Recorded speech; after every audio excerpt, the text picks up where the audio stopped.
মৰমৰ ছাত্ৰ-ছাত্ৰীসকল তোমালোকক আৰ এ ক্লাছেছ নামৰ চেনেলটোলৈ আকৌ এবাৰ স্বাগতম জনাইছোঁ। আজি আমি এই ভিডিঅ'ত আলোচনা কৰিম ক্লাছ 10ৰ গণিতৰ চেপ্টাৰ 8 ত্ৰিকোণমিতিৰ পৰিচয়ৰ এক্সাৰচাইজ 8.2ৰ কুৱেশ্যন নম্বৰ 1ৰ ফৰ্থ পাৰ্টৰ ওপৰত। গতিকে আশা দেৰি নকৰি পেলাই আজিৰ এই ভিডিঅ'টো আৰম্ভ কৰোঁ। এক্সাৰচাইজ 8.2ৰ কুৱেশ্যন নম্বৰ 1ত আমাক কৈছে তলত দিয়াবিলাকৰ মান উলিওৱা। কুৱেশ্যন নম্বৰ 1ৰ আজি আমি ফৰ্থ পাৰ্টটো কৰিম। এতিয়া চোৱা কি দিয়া আছে আমাক fourth পাৰ্টত। sin 30 plus tan 45 minus cosec 60 degree divided by sec 30 degree plus cos 60 degree plus cot 45 degree। আমাক কুৱেশ্যনত কৈছে তলত দিয়াবিলাকৰ মান উলিওৱা। তাৰমানে আমি ইয়াৰ মান উলিয়াব লাগিব। এতিয়া এনেকুৱা ধৰণৰ কুৱেশ্যনছ কৰিবলৈ হ'লে আমি এই টেবুলখনৰ বিষয়ে জানিব লাগিব। তাৰমানে 8.1 এই টেবুলখন যিটো আছে এই টেবুলখনৰ বিষয়ে জানিব লাগিব। তাৰমানে sin 0 ডিগ্ৰীত কিমান হয়, sin 30 ডিগ্ৰীত মান কিমান, sin 45ত মান কিমান, sin 60 ডিগ্ৰীত মান কিমান আৰু sin 90 ডিগ্ৰীত মান কিমান। ঠিক তেনেকুৱাকৈ cos 0 ডিগ্ৰীত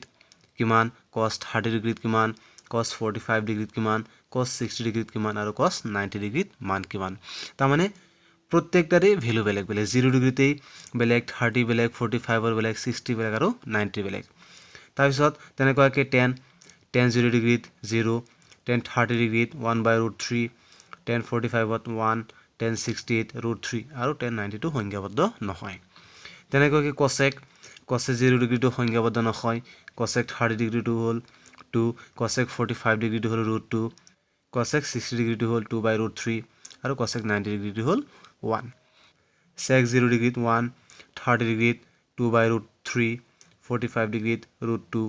60 ডিগ্ৰীত 2 আৰু 90 ডিগ্ৰীত সংখ্যাবদ্ধ নহয়। তাৰপিছত cot 0 ডিগ্ৰীত সংখ্যাবদ্ধ নহয়, cot 30 ডিগ্ৰীত হ'ল √3, cot 45ত হ'ল 1, cot 60 ডিগ্ৰীত হ'ল 1/√3 আৰু cot 90 ডিগ্ৰীটো 0। তাৰমানে sin, cos, tan, cosec, sec আৰু cot ইয়াৰ 0 ডিগ্ৰী, 30 ডিগ্ৰী, 45 ডিগ্ৰী, 60 ডিগ্ৰী আৰু 90 ডিগ্ৰী। তাৰমানে এই টেবুলখনত যদি আমি ধুনীয়াকৈ মনত ৰাখোঁ তেতিয়াহ'লে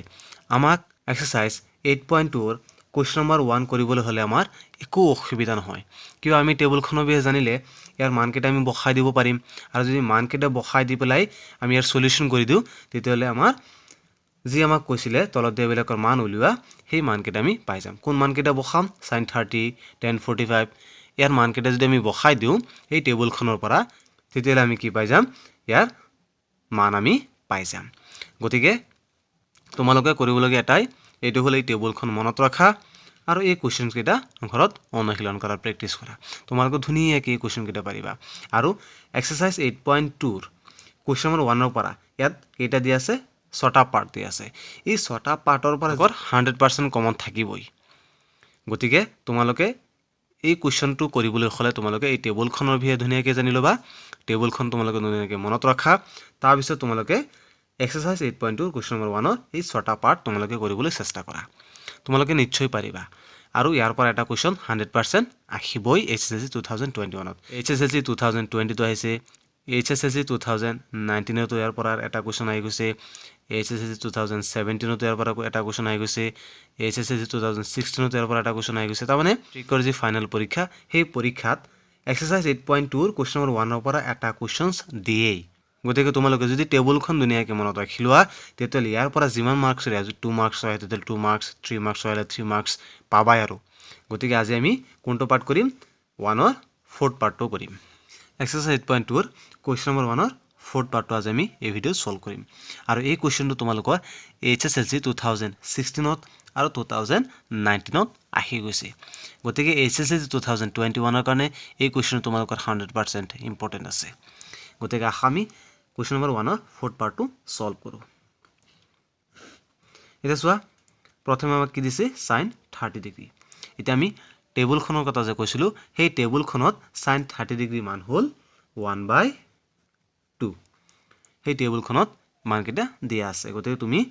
এই টেবুলখনৰ মানকেইটা ধুনীয়াকৈ মনত ৰাখিবা তাৰপিছত প্লাছ tan 45 ৰ মান হ'ল 1 মাইনাছ cosec 60 ডিগ্ৰী এতিয়া cosec 60 ডিগ্ৰীৰ মান হ'ল 2/√3 cosec 60 ডিগ্ৰীৰ মান কিমান 2/√3 তাৰপিছত চোৱা sec 30 ডিগ্ৰী এতিয়া sec 30 ডিগ্ৰীৰ মান হ'ল 2/√3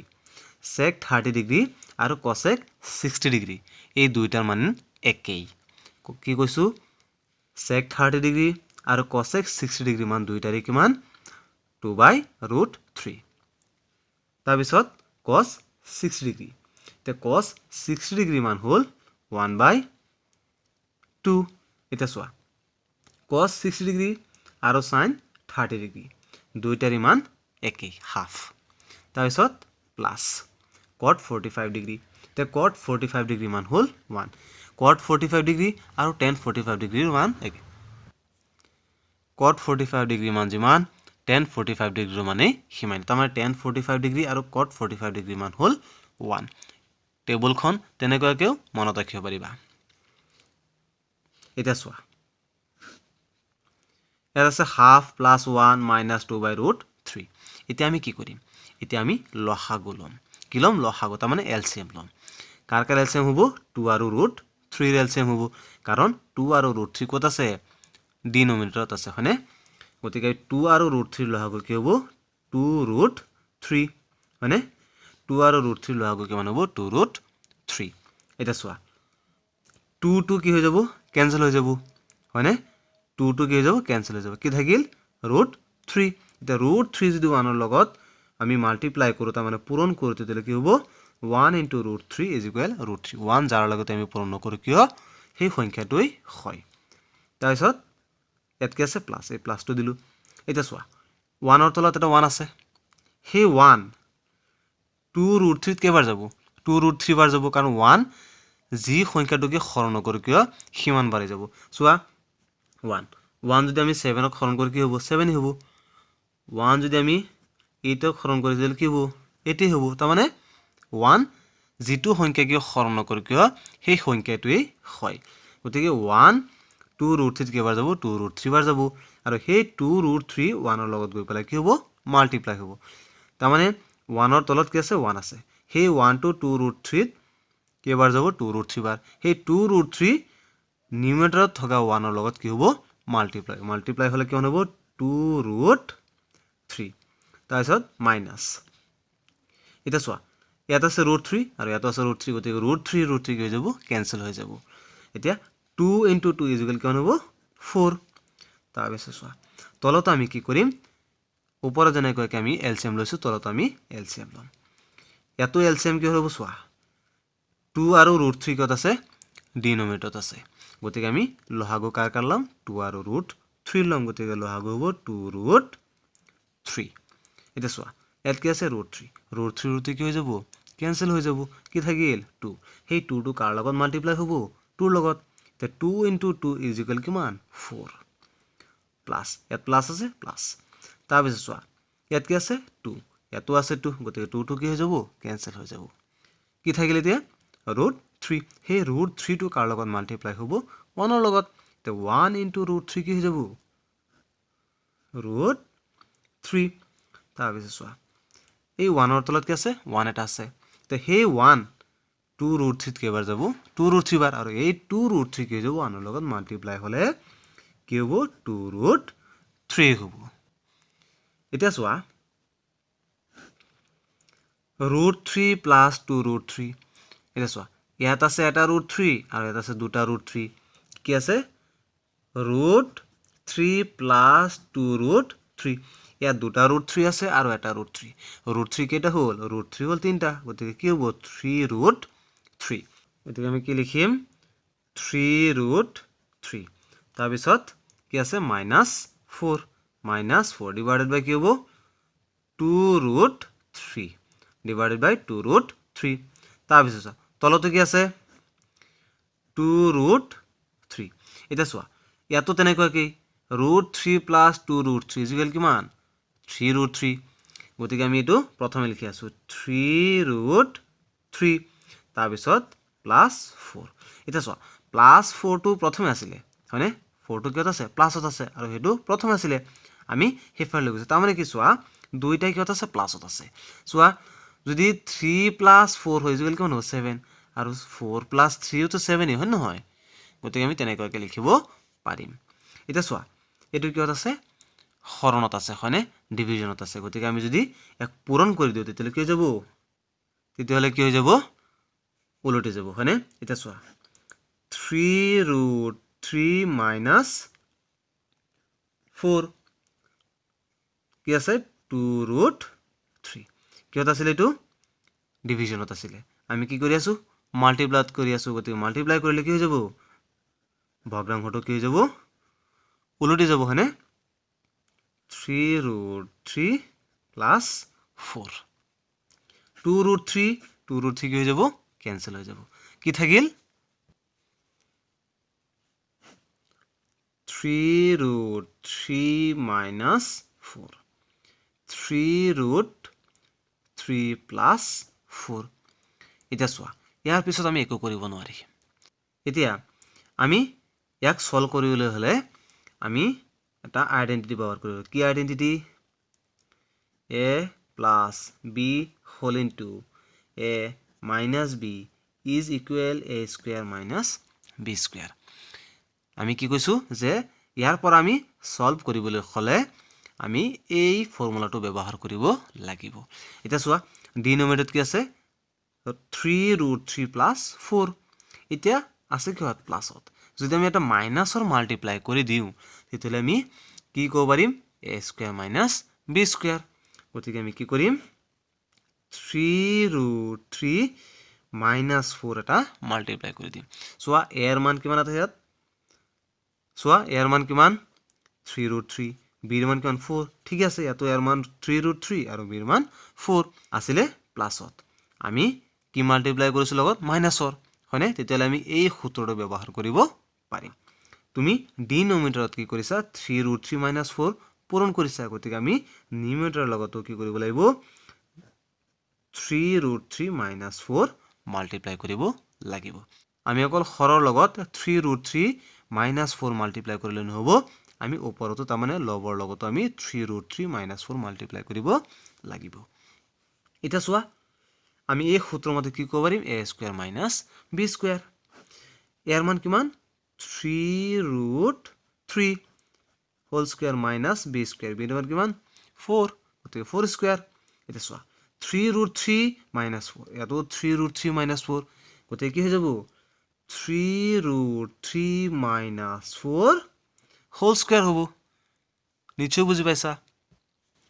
এটা চোৱা 3 root 3 whole square মানে কি 3 root 3 whole square 3 স্কয়ার করলে কি হবে 9 হবে আর root 3 যদি আমি whole square করি তাহলে কেমন হবে 3 হবে root 3 whole square মানে কি root 3 কেটা পূরণ দুটা পূরণ মানে গতিকে root 3 into root 3 ইকুয়াল কি হয় 3 হয় গতিকে 9 into 3 is equal কিমান 27 গতিকে আমি কি লিখিম 27 minus 4 স্কয়ার মানে কিমান 16 হয়নে এটা চোৱা ইয়াত 3 root 3 minus 4 whole square তাৰ মানে কোনটো সূত্ৰ ব্যৱহাৰ হৈ আছে a minus b whole square a minus b whole square is equal কি a square minus 2 ab plus b square এটো হল a minus b whole square সূত্ৰ গতিকে a minus b whole square হৈ আছে তুমি কি কৰা a square minus 2ab plus b square তুমি ভাঙি দিয়া হয়নে এতিয়া চোৱা a square মানে কিমান 3 root 3 whole square minus 2 এটো সূত্ৰ 2 a এর মান হল 3 root 3 b b এর মান কিমান হল 4 তাৰ পিছত প্লাস b square b এৰ মান হল 4 গতিকে 4 square এটা চোৱা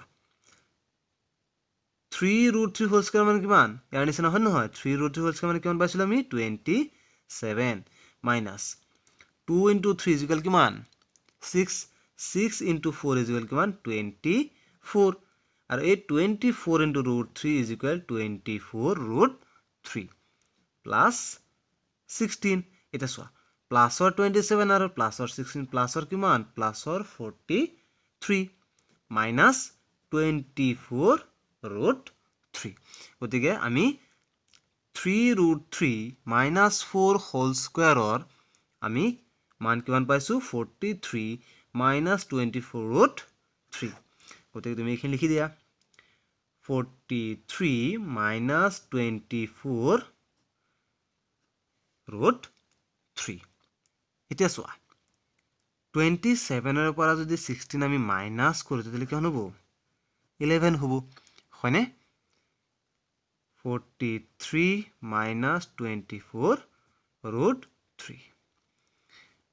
গতিকে এইখিনি আছিলে এক্সাৰচাইজ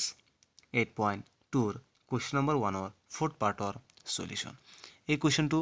HSLC 2060 আৰু 2019ত আহি গৈছে গতিকে HSLC 2021ৰ কাৰণে এই কুৱেশ্যনটো মোষ্ট ইম্পৰ্টেণ্ট গতিকে আশা কৰোঁ তোমালোকে এই কুৱেশ্যনটো ধুনীয়াকৈ বুজি পাইছা